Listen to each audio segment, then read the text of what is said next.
and welcome along to another brand new video today where, well, happy Christmas Eve if you are indeed watching this on Christmas Eve, which I certainly hope you are and you guys are getting straight in with our brand new videos, but if not, it's Christmas Day. It could possibly be Christmas Day, so happy Christmas to you guys, even if it isn't, to be fair.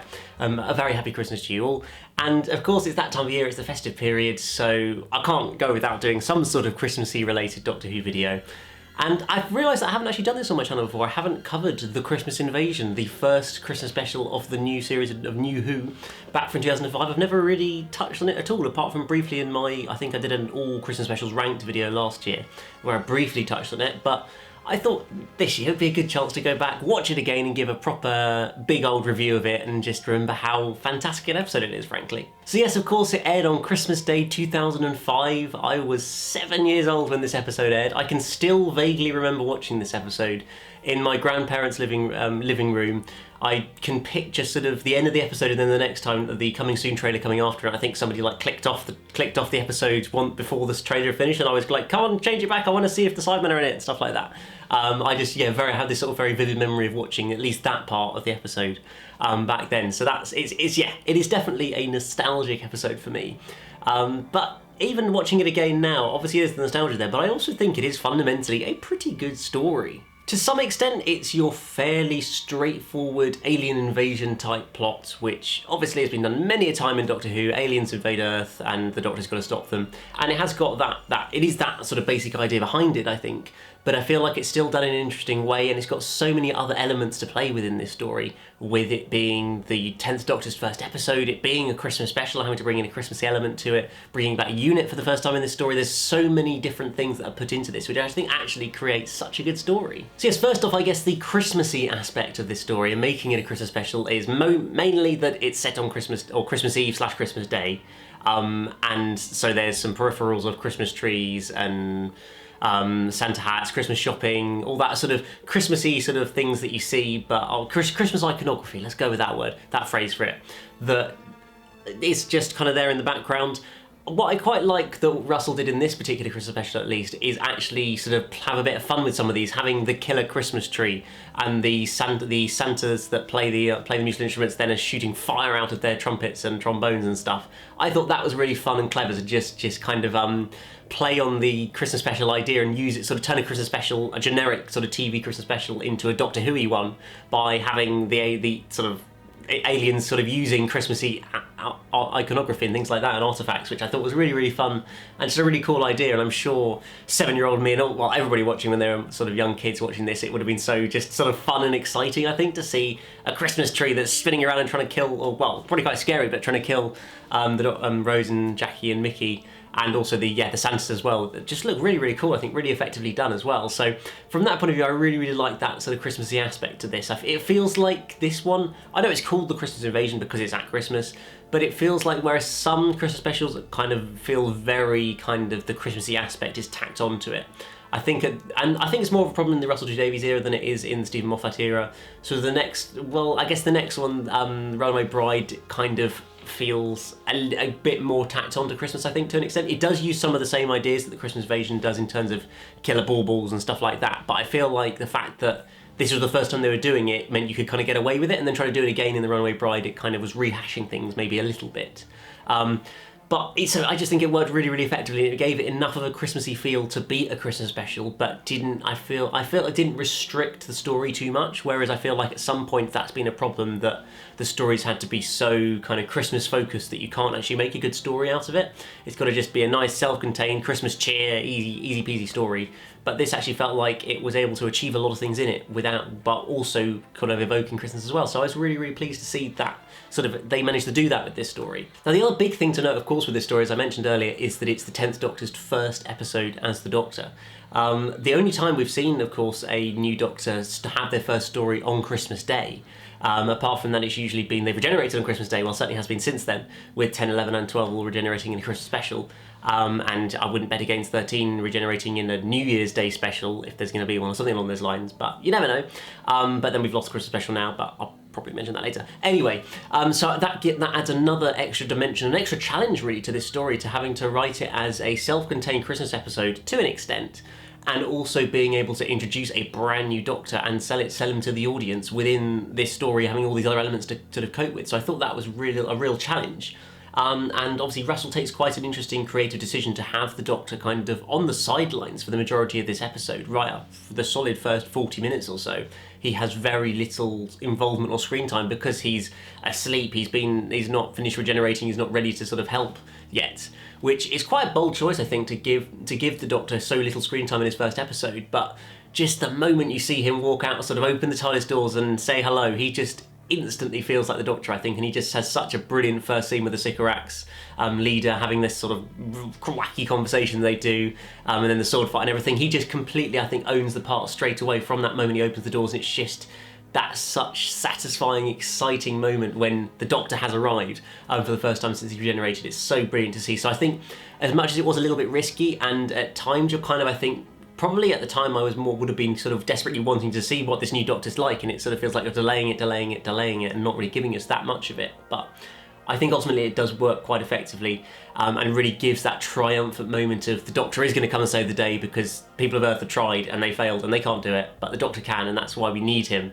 And he comes obviously in the nick of time, as they always do. But I definitely think it gives a good opportunity for Rose, Jackie and Mickey, sort of as a trio to an extent, to very much shine in this story. They get a lot of screen time, a lot of the action to be involved with, and it also sort of shows, I think, for Rose, you kind of see her struggling to deal with this regenerated Doctor, because obviously she didn't even know that regeneration was a thing that happened until 2 minutes before Christopher Eccleston regenerates into David Tennant. So she's kind of in a complete state of shock, of feeling like she's lost her Doctor, who kind of certainly implies in this story had a very, very strong emotional connection to even the Ninth Doctor, and she feels like she's lost him.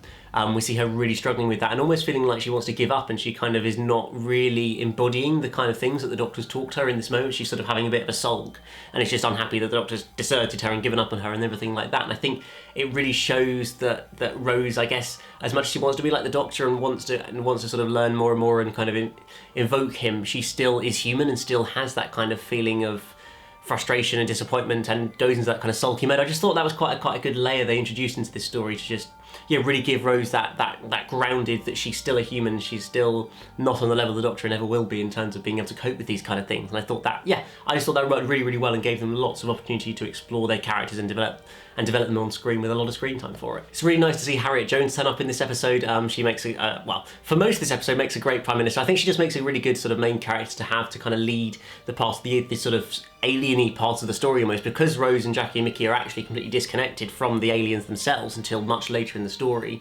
and the Doctor's asleep. It gives a great, you need somebody else to be able to be the one who's kind of researching what's going on with these aliens and engaging and trying to find things out, and that's where Harriet Jones can kind of lead that with Unit, which of course Unit for the first time back in New Who properly, I think they got a reference in the Slitheen two-parter from what I remember. It's been a while since I've watched that one, but I think they got some sort of reference or something, but we didn't sort of full-blown see Unit until this story, and it's great to see them triumphantly come back onto screen, a proper slick alien, sort of militaristic alien organisation that really looked like in this sort of secret castle they've got that they built it within and everything. It feels like a very much an upgraded version of what we saw in the classic series for Unit, which is great to see, and they very much are still the guys who are researching and defending the Earth against aliens, and we can see that so clearly in the different characters we meet who are sort of Unit officials and things like that.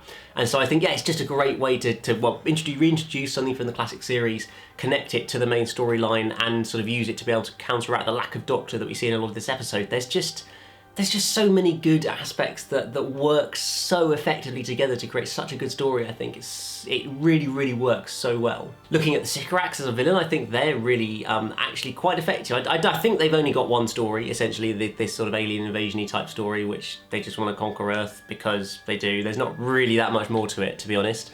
I do really like the little blood control idea they have there. That's sort of something I don't remember seeing in Doctor Who before or since, I think. And so yes, it's cool to see that being used and seeing all these people mysteriously walking up to the roofs, and quite a dark idea really, that they've all been sort of hypnotised into walking onto the edge of buildings ready to jump off, and 2 billion people are going to essentially commit suicide. That's pretty dark for Christmas Day Doctor Who. There's a lot in there. So I was sort of, when you think about it, you're quite surprised they would have done something like that in a Christmas special. But it really, I think, brings the sort of threat level up in this story, where you realise there's 2 billion people who are a step away from dying. We've got to sort something out here. But then also finding out the kind of clever thing that actually the blood control can't overcome their survival instincts. They never would have actually been able to kill themselves, because that's just not possible to be able to control them into killing themselves. It doesn't work like that. So I thought that was a nice kind of twist towards the end. We see the Doctor just whack the great big red button. I really like that idea.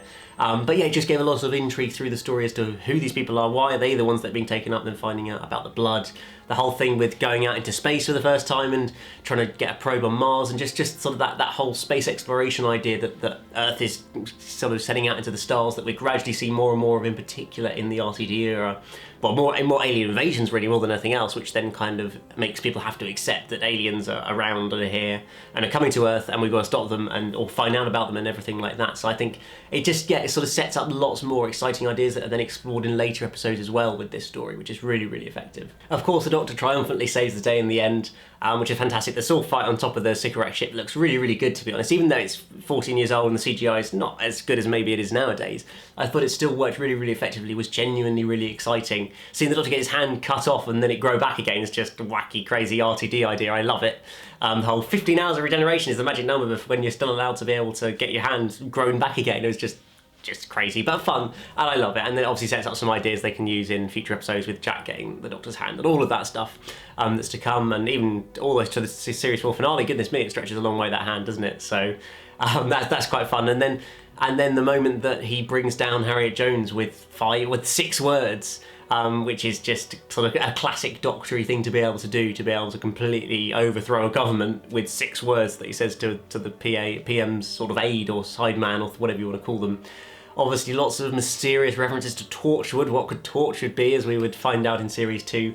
It's nice to see sort of this is where the initial setup really is for Torchwood, in terms of giving us a few hints and mentions of it and ideas as to what it might be as an organisation, which is, well, explored by the end of Series 2 and then into the Torchwood, the TV show of course.